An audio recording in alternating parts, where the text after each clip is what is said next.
Zdravo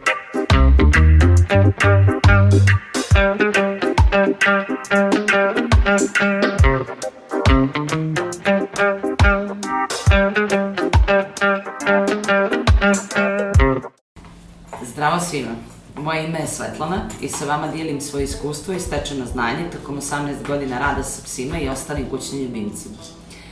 Danas je sa nama Babe, štene Stafforda, starosti 5 mjeseci i bit će nam zadovoljstvo da vam danas odgovaramo na pitanja koja nas najčešće pitate u 5. mjesecu. Interesantno je da se jedno pitanje ponavlja iz mjeseca u mjesec, a to je da li je štene zrelo da uči. U nekoj od prethodnih epizoda smo rekli da štene uči bukvalno od svog rođenja. Postoje čak i istraživanje da štena da uče i u prenatalnom periodu, tako da učenje je trajan proces i samo nastavite tamo gdje smo stali. Do sada smo savladali neke lekcije. Naučili smo da obavljaju nuždu napolju, naučili smo šta se smije, šta ne smije kada je hrana u pitanju, tako da sada u 5. mjesecu idemo dalje. Štena da uče iz prethodnog iskustva, tako da sva nova iskustva koje štene prihvate kako treba i sva nova iskustva koja su vama prihvatljiva nagradite, jer da ponovimo, kroz igru najbolje uče. Ono što nas, kad je iskustvo u pitanju, najčešće pitate je kako da odviknemo štene da ne skače za trpezarijski sto kada je, na primjer, ručak u toku.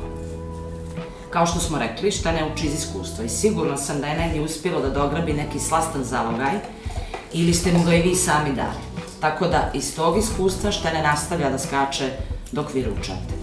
Ukoliko želite da korigujete to ponašanje, jednostavno ćete štenetu prestati da dajete stvari sa stola i vjerujte da će poslije nekog određenog perioda odustati. Dakle, stečeno iskustvo koje je dobro i koje štene prihvati kako treba nagradite, a ona koja ne želite, korigujte i sada možemo da idemo dalje. Pitanje na koje često dajemo odgovor je griženje i hvatanje za ruke i noge. Uvijek nas pitate da li se radi o agresivnom ponašanju. Želim da napomenem da to nije agresivno ponašanje. Ukoliko vaše štene mijenja zube, kao što je to sada slučaj sa Baby, ti ujedi mogu biti bolni. Tako da je neophodno da ih korigujete. Hvatanje i griženje je način na koji štenad upoznaju svijet. Na taj način stupaju u interakciju i sa ljudima, i sa drugim životinjama, i sa svim predmetima sa kojima se susreću. Tako da je to potpuno normalna reakcija. Da napomenem, ne radi se o agresivnom ponašanju. Agresivno ponašanje koje štene eventualno može ispoljiti u ovom periodu se manifestuje, odnosno pokazuje drugačije. Morate pratiti govor tijela vašeg psa. Ukoliko je štene ukočeno, ukoliko počinje da reži na vas ili eventualno pokušava da vas baš ujede, to može da bude neki oblik agresivnog ponašanja, ali štena to ne rade tek tako iz igre.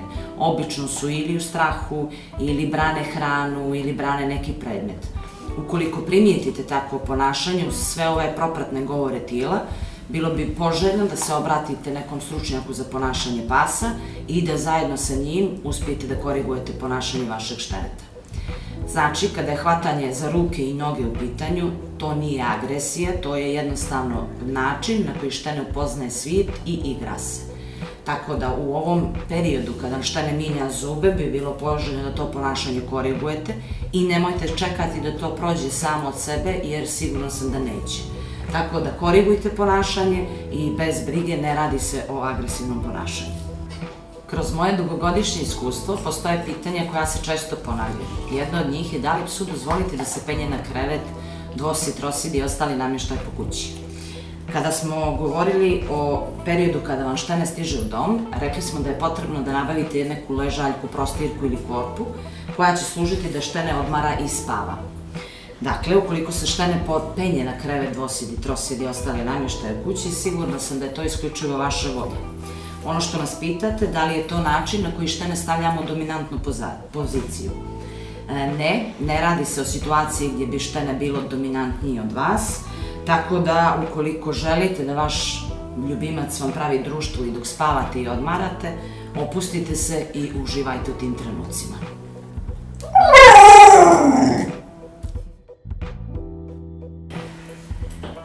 Kada govorimo o ostavljanju šteneta u kući, kada ste vi na poslu ili imate nekih obaveza, obično je izazov i za vlasnika, ali i za štene. I tada ide ono pitanje kako to uraditi. Kada smo govorili o dolasku šteneta u vaš dom, pričali smo o tome da je jako bitno da mu dozvolite da upozna cijeli prostor u kojem će boraviti, da ostvari odnos sa svim ukućanima, jer sada, u periodu kada je štene dovoljno veliko da ostaje sam u kući, je to jako bitan start iz razloga što štene osjeća pripadnost i sa ljudima, ali i sa samim prostorom i na taj način će mu ostajanje kući biti prihvatljivije.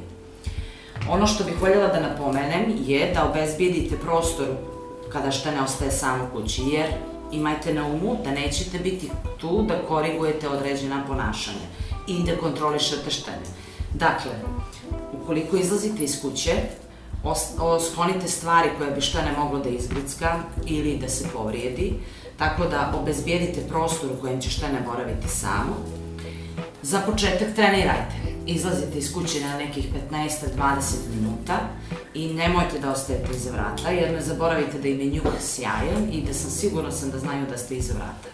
Tako da napuštajte kuću na nekih 15 minuta i vraćajte se. Onog momenta kada štene prihvati tu činjenicu da se vi vraćate, obavezno nagradite njegovo ponašanje i sigurna sam da će od tog momenta kada štene shvatite da se vraćate, sve ići mnogo lakše. Što se tiče, danas postoje razne kamere koje možete da montirate i da jednostavno pratite ponašanje štene dok vas nema, ili možete da razmislite i o opciji kaveza. Kavezi su žičani i štene jednostavno ima pregled svoje okoline i na taj način se ne osjeća zatvoreni. Naravno, potrebno je da prvo odradite trening, tako što ćete štene upoznati sa kavezom, dati mu priliku da u njemu boravi dok su vrata otvorena. Obično se kavezi rade sa dvoje vrata i na taj način štene nema osjećaj zatvorenosti. Onog momenta kada budete izlazili iz kuće, jednostavno ćete zatvoriti vrata, a štene koje je već naviklo na kavez, koji mu ne predstavlja problem, neće imati osjećaj zatvorenosti, pritiska, jer ima kao prvo pregled na kompletnu okolinu šta se dešava oko njega, a druga stvar što mu je to idealno mjesto za odmor i spavanje. Ono što je bitno da napomenem kada govorimo o ostavljanju šteneta samo u kući je da naravno prije vašeg odlaska iz kuće, ukoliko znate da ćete duže boraviti, da ćete duže biti odsutni, je bitno da izvedete psa napolje. Kao prvo da obavi svoje fiziološke potrebe, a taj izlazak možete iskoristiti i da štene istrčite, da se štene izigra i onda vam je to dodatna garancija da će štene spavati i odmarati dok ste vi odsutni. Bezbjednost prostora kada ostavljate štene kući je vrlo bitna. Možete mu ostaviti neku igračku koju će da gricka dok vas nema, ili obezbijedite prostor da nema kablova ili bilo čega što štene može da izgrize. Vježbajte i ponavljajte radnje i sigurna sam da ćete i ovu lekciju savladati kao i sve do sada.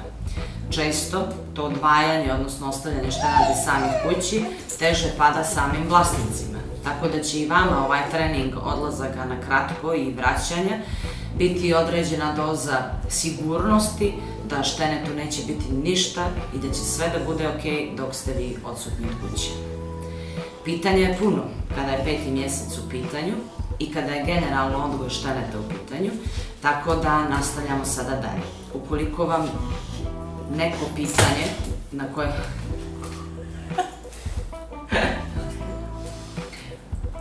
Ukoliko imate neko pitanje kada govorimo o odgoju šteneta, budite slobodni da nas kontaktirate i da nam ga postavite.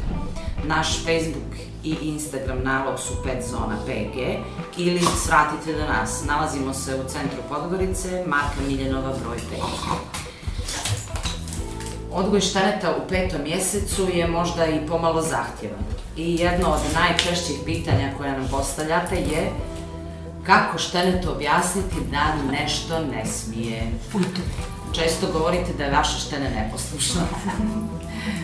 Da mu vi ponavljate ne, fuj, a da vas ono jednostavno ne sluša. I sada ćemo vam dati odgovor na to. Ovako, ako štene jednostavno radi neke stvari na koje traži vašu pažnju, a vi mu konstantno ponavljate ne, fuj,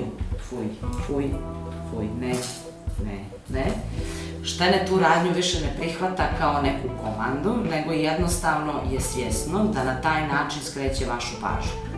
Naravno, korigovat ćete svoje komande shodno situacijama. Ukoliko vodite štene na povodac i štene pokušava da zgrabi nešto sa ulice da pojede, komanda će biti jasna, kratka i dominantna jer je to situacija koja od vas zahtijeva reakciju koja mora biti odmah, odnosno komandu.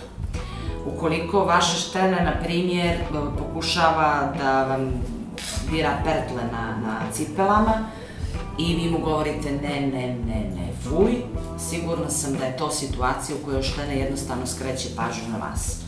Tako da, ukoliko štene pokušava da skreće pažnju, nećete izgovarati komande po 100 puta, nego ćete jednostavno pokušati da ignorišete to ponašanje. Da ponovim, kada su bitne situacije u pitanju dominantne komande, a kada su neke jednostavne stvari, kao što je, na primjer, grickanje pertli, pokušajte da ignorišete štene. Vjerujte mi da radi, samo probajte.